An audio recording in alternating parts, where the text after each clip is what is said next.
If you went to the movies in 1910, you probably would have heard this.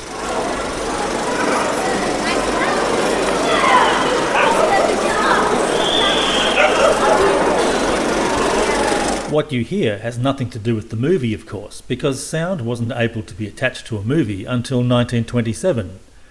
To cover these sounds and to draw attention to the movie, the theatre managers and movie producers used musicians playing live in the theatre. Ragtime was very popular at the time and was often the first choice of music, so there is a good chance that the silent movies we see today that use ragtime as a soundtrack are pretty close to what audiences heard and saw at the time. At the beginning, it was just someone playing a piano in the theatre, with no concern for what is happening in the film.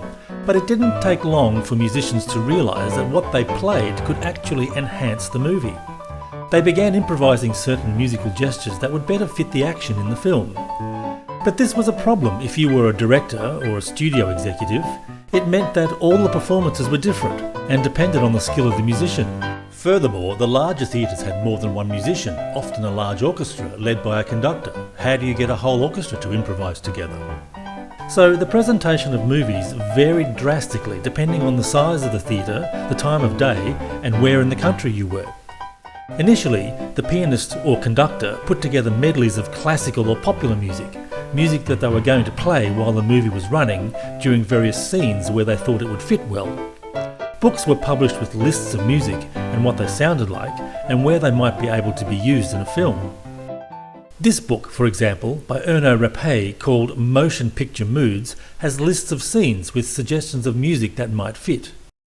Say that a scene has a train in it. You could use either The Mill by Adolf Jensen,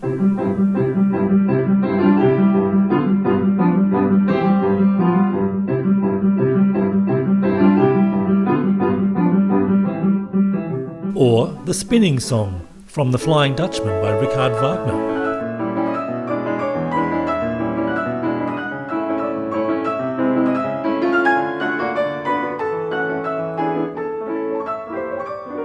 If you go to the pages listed in the book, you can see the sheet music just ready to be played. As the scenes change and the pianist needs to get to new music, they can check the list down the side of the page. Now, some composers felt that classical or popular music was too limiting and that they wanted to write their own music, better suited to specific scenes. This became known as photoplay music, music written to accompany silent films. For example, here is a book with music published by Sam Fox, which contains original compositions on lots of themes. If you wanted music that depicts a sailor, for example, here is one. And it sounds nothing like anything used before.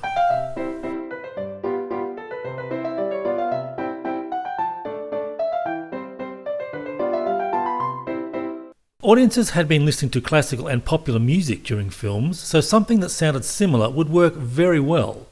So, with many of these photoplay books available, Hollywood started issuing lists of music specifically designed to accompany a certain film. These lists are called cue sheets. Here's an example from Buster Keaton's The General. You can see how and when the musician was instructed to move from one piece of music to another. At the first title, The Western and Atlantic Flyer, for example, they were to play Alabama Bound for about 1 minute.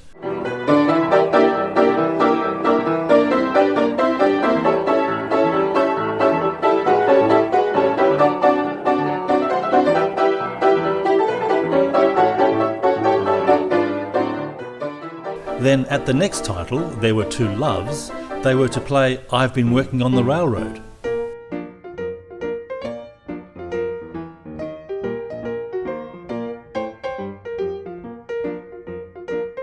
And so on. And look, here's our old friend The Mill by Adolf Jensen for a train scene.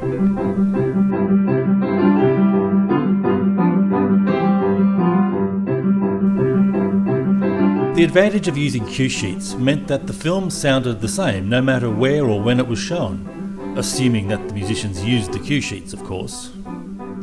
Cue sheets made it much easier to use a full orchestra too, because the enterprising conductor or arranger could expand the piano music or use scores that they already had to make it playable by a full orchestra.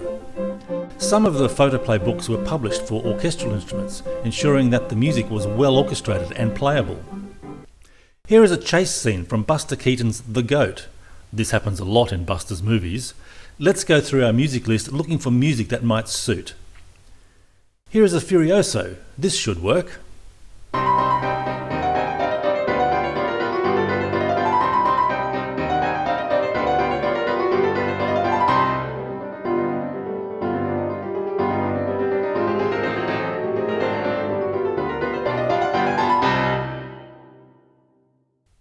We are now in a large theatre, so let's see what it sounds like arranged for a full orchestra.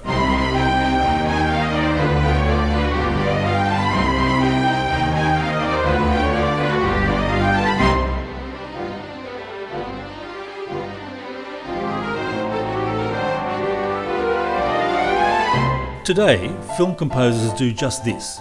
They look at a scene and figure out what music will best suit. It might be something already written, classical, pop, or something else, or they might write something that is unique to that scene. The only difference between modern music and silent films is a broader range of available instruments and styles. Film music really did start with silent movies.